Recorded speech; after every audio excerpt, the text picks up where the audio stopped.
Another atom bomb has been dropped. A nuke has been dropped. Kyle Larson, 2021 Cup Series champion. He has been argued by some as one of the best drivers we have in America at the moment. After finally years of speculation has been confirmed, he will compete in the double in 2024. Will run the Coca-Cola 600 and will compete in the Indianapolis 500. Now, of course, the Coke 600 will be running with Hendrick Motorsports, but for the Indy 500, he will be partnering up with McLaren and Hendrick Motorsports in a co-partnership with Hendrick Cars as a sponsor for Larson to do the double. Larson will become the first driver since Kurt Busch back in 2014 to complete the double. Of course, we know only one driver has actually completed both 1100 miles, the 600 and the 500 miler. That was Tony Stewart back in 2001. Now, originally they were supposed to do it this year. However, probably due to, time constraints or whatever it may have you, they decided to push it back till next year. First of all, great marketing by Indianapolis Motor Speedway. They announced this that it will be 500 days from now. Kind of ironic, coincidentally, considering Larson's number is 5 and 500 days, but we don't know what the car number is yet, because I believe the 5 car is driven by Pato Award, so we have to figure what the number would be. But yeah, not surprising to see that Larson finally will run the Indy 500 and Coke 600 double. It's something that has been speculated for years now, and finally now it has been confirmed. Larson will compete in the double. This is great marketing. I mean, considering that, yes, we consider that Alonso, Formula World champion, but in terms of American racing, there is no bigger name in racing right now in the American scene than Kyle Larson.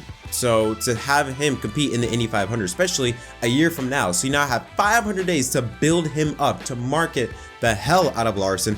Great move, I think, to wait till next year instead of trying to rush things in this year. I think this is great because not only does it give you time to market, but it also gives you time to develop, and who knows, maybe, let's say later this year, does Kyle Larson compete in some IndyCar oval races, like maybe Texas or Gateway or something like that, to get accustomed to an IndyCar?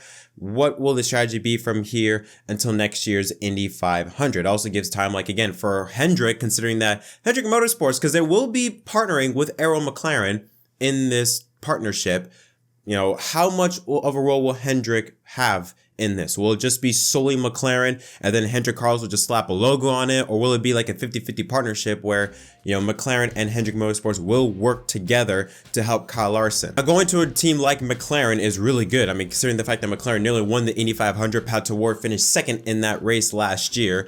Arrow McLaren is a growing, building team in IndyCar. So Larson going to that team, especially it's a Chevy team, it makes a lot of sense. I mean, I would not be surprised that I wasn't surprised that it was a Chevy team. I don't think Chevrolet would allow Larson, a guy like Larson, as big as he is, to go to a Honda team in the biggest race at Indianapolis. So not surprised he's going to a Chevy team. I think McLaren is a great team for Larson to stay at, to grow at, to prepare for next year's 500 miler. But I'll be very interested to see what he's going to do to prepare for this race. Again, like I said, will he do some IndyCar oval testing, or compete in maybe in an IndyCar oval race, a race that is, if possible, that is, doesn't conflict with the NASCAR Cup Series. How is he going to prepare for this race? That'll be something to keep an eye on. But man, we're already talking about 2024 silly season. We haven't even started 23. We're already talking about 2024 silly season. But what are your thoughts on Kyle Larson competing in the Indianapolis 500? How do you think he will do? Let me know your thoughts in the comments section down below. Until next time, my name is Jed from MDK. Thank y'all so much for watching this quick little update video. We'll see y'all next time.